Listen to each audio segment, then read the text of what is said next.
Mga kaliga, ang nakaraan ay nabigla si Serena sa pagbabago ng anyo ni Apong Rog. What?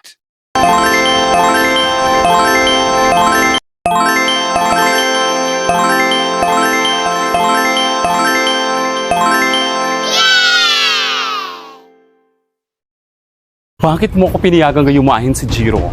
Samantalang alam mo pala na kapatid mo ang kinakalaban ko. Tulad ng sinabi ko, Serena, sinamantala ko ang pagkakataon para gamitin ka. Para subukan kung gagamitin ni Fairina ang kapangyarihan ng apoy para tapusin ka. Pero nabigo ako sa inaasahan ko. Dahil sa tunay at tapat na pag-ibig niya kay Jiro, hindi na naig ang pagiging mapusok niya. Oh, ano pang hinihintay mo? Tapusin mo na ako. Bakit kita tatapusin? Ibabalik na lang kita sa dati mong itsura dahil hindi ka karapat-dapat sa kagandahang taglay mo. Pero bibigyan pa rin kita ng pagkakataon. Humingi ka ng tawad kay Fairina at Jiro. At lagi mong tatandaan, Serena, walang sino man ang makapaghihiwalay sa dalawang pusong tapat at wagas na nagmamahalan. Yes! Wag! Huwag mo akong ibalik sa dati. Nangangako ako na magbabago na ako. At hihingi ako ng tawad kina Fairina at Jiro. Gawin at patunayan mo muna ang pangako mong yan. Dahil kung hindi mo gagawin, gagawin kitang yelo habang buhay. Oo, Frozina, gagawin ko. At patutunayan ko na pinagsisisihan ko na ang lahat na nagawa ko. Tingnan natin. Hanggang sa... Frozina, ikaw ba yan? Avesala. Oo, ako nga, mahal kong kapatid. Serena, teka, nasan si Apong Rog? Princess, siya si Apong Rog. What? Paano nangyari yon? Siya ang kakambal ni Fairina. Isa rin siyang alitap-tap. Alitap-tap ng yelo. Hala, si Apong Rog ang kakambal ni Fairina? At isa din pala siyang alitap-tap ni Ninang kong Fairy. Sana all may kakambal. Parehas pa silang maganda. Woo! Totoo ba itong nakikita ko? Avisala, mahal kong kapatid. Kumusta ka na? Ikaw pala si Apong Rog. Bakit mo pa nagawang nagpanggap? Ako na may nasa maayos na kalagayan, mahal kong kapatid. Tulad ng sinabi ko, sinubukan ko lang kung gagamitin mo ang kapangyarihan ng apoy para tapusin si Serena at ikaw ang magwagi sa puso ni Jiro. Pero napatunayan ko na mas nanaig pa rin ang mabuti mong kalooban. Samantalang kaya mo namang tapusin si Serena sa iyong mga kamay. Kahit hindi mo ako subukan, mahal kong kapatid, hindi ko gagawin yon. Dahil kaya ko ng kontrole ng aking kapangyarihan. At kapag tapat ang pagmamahal mo sa isang tao, hindi ka gagawa ng masama para lang mapunta siya sa'yo. Magaling, Fairina. Isa ka ngang tunay na alitap-tap ni Ninang kong Fairy.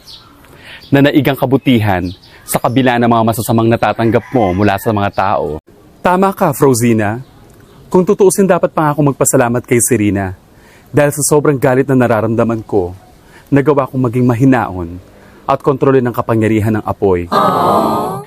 Binabati kita, mahal kong kapatid. Nakapasa ka sa pagsubok na ginawa ko. Dahil dyan, may sasabihin sa'yo si Serena. Yes! Fairina, patawarin mo ko kung inagaw ko sa'yo si Jiro. Sa sobrang obsession ko, nagawa ko ang mga bagay na hindi dapat. Sana, mahanap mo ang kapatawaran dyan sa puso mo. Tulad ng sinabi ko, Serena, dapat pa nga ako magpasalamat sa mga pangyayari dahil natutunan kong maging mahinahon at kontrolin ang kapangyarihan ng apoy sa kabila ng sobrang galit na nararamdaman ko nung inagaw mo sa akin si Jiro. Pero sana, Serena, may natutunan ka sa mga nangyari. Hindi mo man ako mapatawad sa ngayon, Fairina. Maghihintay pa rin ako na mapatawad mo ko. At sa'yo, Jiro, sana patawarin mo rin ako. Pati ikaw nagawa kong gayumahin para lang mapunta ka sa akin. Pero alam mo, mas masakit ang naramdaman ko na nasa akin ka nga, pero hindi ko nakuha ang puso mo. Alam mo, Serena, wala nang mamasama kung magkagusto ka o humanga ka sa isang tao. Yes! Pero kung obsesyon ang iiral at magpapaalipin ka dito, makakagawa ka ng mga bagay na hindi dapat at maaring humantong sa kapahamakan. Oo nga, Jiro. At na-realize ko na hindi dapat ipilit ang mga bagay na hindi nakalaan sa'yo. Yes! Sana, mapatawad niyo ako ni Fairina, Jiro. Patawarin niyo rin sana ako, Star, Stariray, Roxy, Fairina, Jiro. Mahal ko lang talaga kasi ang kapatid ko. Kaya pati pangungusinti sa mga gusto niya, nagawa ko. Princess, wala namang masama sa pagbibigay ng suporta sa mga kapatid o sa mga kaibigan man yan. Pero, kung alam mo makakasama sa kanya, hindi mo dapat konsintihin. Yes! Payong kaibigan lang, princess. Kung talagang mahal mo ang kapatid mo, hindi mo pahihintulutan ang mga gawin niya. Lalo na kung makakasama sa kanya at ikakapahamak niya. Sana magbago na kayong magkapatid at maging mabuti na kayo sa mga taong nakakasalamuha nyo. May kapansanan man o wala. Tama si na Star, Starire at Roxy, Princess. Matuto tayong rumespeto sa kapwa. Ano man ang estado nila sa buhay. Dahil yun ang dapat at tama. Bueno, dahil sa ipinakita mong katapatan sa pagsisisi at paghingi ng tawad, Serena, hindi ko nababawiin ang kagandahang ipinahiram ko sa'yo.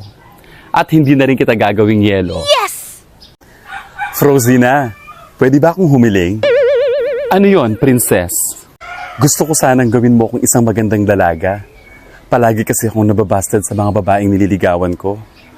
Kung pwede sana, gawin mo akong mas maganda kesa sa kanila. What?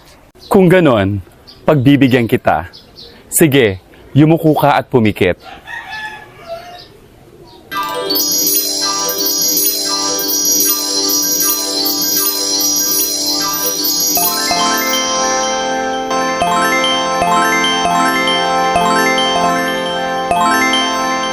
Princess, tumingala ka na at buksan mo na ang iyong mga mata.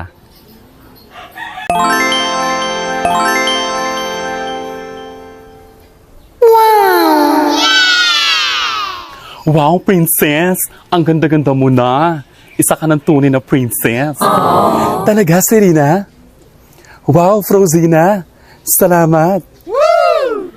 Walang anuman, Princess. Wow! Ang ganda mo na, Princess. Yes! Salamat, Star. Princess, mas maganda ka na sa mga chika babes na niligawan mo. Talaga, Roxy? Nakaka-GR na ang ganda mo, princess. Rosina, baka naman pwede mo rin akong pagandahin. Mga kaliga, sa tingin nyo, gaganda pa kaya ako? O, ayan na naman kayo. Abangan sa pagtatapos ng Liga Serye Rider. Tinga.